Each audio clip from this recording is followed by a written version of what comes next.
ನನ್ನ ಎಲ್ಲ ಪ್ರೀತಿಯ ವೀಕ್ಷಕರಿಗೆ ನಮಸ್ಕಾರಗಳು. ನಾನಿವತ್ತು ಕರ್ನಾಟಕದ ಒಂದು ವಿಶೇಷವಾದ ಜಾಗವನ್ನು ನಿಮಗೆ ಪರಿಚಯಿಸ್ತಾ ಇದ್ದೇನೆ. ಅದ್ಯಾವುದೆಂದರೆ ಕರ್ನಾಟಕ ರಾಜ್ಯದಲ್ಲಿಯೇ ಎರಡನೇ ಅತಿ ದೊಡ್ಡ ಕೆರೆ ಅಂತ ಪ್ರಸಿದ್ಧವಾಗಿರುವಂಥ ಬಳ್ಳಾರಿ ಜಿಲ್ಲೆಯ ಧರೋಜಿ ಗ್ರಾಮದಲ್ಲಿರುವಂಥ ಧರೋಜಿ ಕೆರೆ.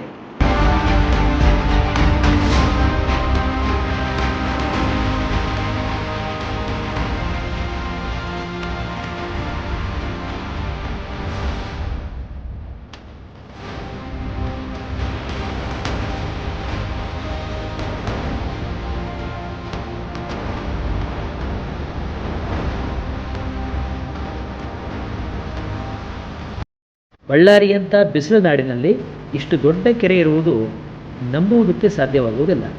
ಆದರೆ ನಂಬಲೇಬೇಕು. ಯಾಕೆಂದರೆ ಸುಮಾರು 200 ವರ್ಷಗಳ ಇತಿಹಾಸ ಹೊಂದಿರುವಂಥ ಅತಿ ದೊಡ್ಡ ಐತಿಹಾಸಿಕ ಕೆರೆ ಇದಾಗಿದ್ದು, ಇದರ ಒಟ್ಟು ವಿಸ್ತೀರ್ಣ 2840 ಎಕರೆ ಪ್ರದೇಶವಾಗಿದೆ.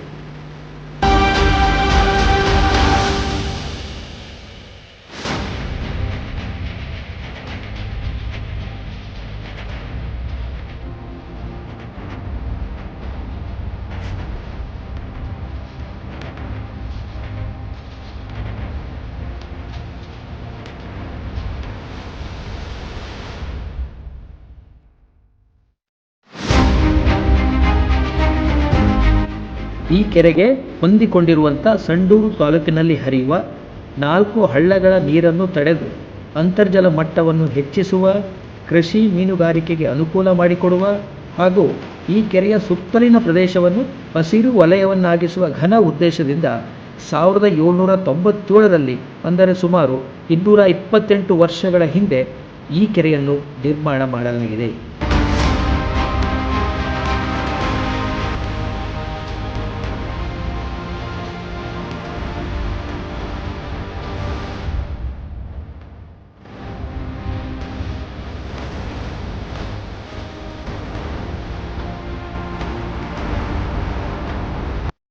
ಸುಮಾರು 11 ಗ್ರಾಮಗಳಲ್ಲಿನ 3222 ಎಕರೆ ಕೃಷಿ ಪ್ರದೇಶಕ್ಕೆ ಈ ಕೆರೆಯ ನೀರು ಬಳಕೆಯಾಗುತ್ತಿದ್ದು, ಇದರಲ್ಲಿ ಶೇಖರಣೆಯಾಗುವ ಒಟ್ಟು ನೀರಿನ ಮಟ್ಟ 1507 ಅಡಿಗಳಷ್ಟು.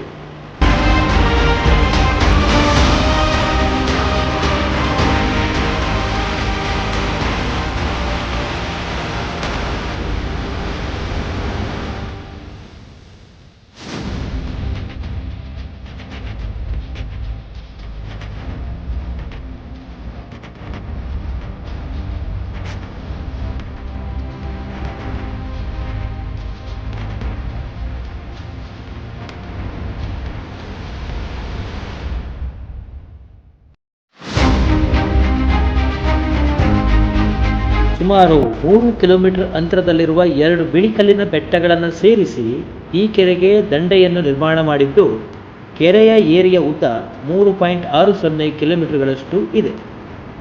ಏರಿಯ ಸುಂದರವಾದ ದೃಶ್ಯ, ಹಸಿರಿನಿಂದ ಕಂಗೊಳಿಸುವ ಭತ್ತದ ಗದ್ದೆಗಳು, ಬೆಟ್ಟದ ಅಂಚಿನಲ್ಲಿರುವಂಥ ಕೋಡಿ ವೀರಭದ್ರೇಶ್ವರ ದೇವಸ್ಥಾನ ಇವೆಲ್ಲವೂ ಸೇರಿದಂತೆ ಸುತ್ತಲಿನ ಸ್ವಚ್ಛಂದ ಪ್ರಕೃತಿಯ ಸೊಬಗನ್ನು ನೋಡಲು ರಾಜ್ಯದಾದ್ಯಂತ ನೂರಾರು ಪ್ರವಾಸಿಗರು ನಿರಂತರವಾಗಿ ಇಲ್ಲಿಗೆ ಭೇಟಿ ನೀಡುತ್ತಿರುತ್ತಾರೆ.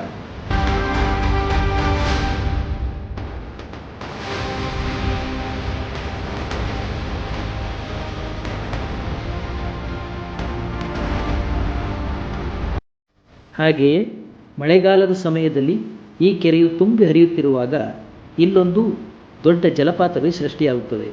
ಇದನ್ನು ನೋಡಲು ಸಾವಿರಾರು ಜನಗಳು ಇಲ್ಲಿ ಮುಗಿಬೀಳುತ್ತಾರೆ ಎಂದು ಹೇಳುತ್ತಾ ಇವತ್ತಿನ ವಿಡಿಯೋವನ್ನು ಇಲ್ಲಿಗೆ ಮುಗಿಸ್ತಾ ಇದ್ದೇನೆ. ಮುಂದಿನ ವಿಡಿಯೋದಲ್ಲಿ ಮತ್ತೆ ಸಿಗೋಣ. ನಮಸ್ಕಾರ.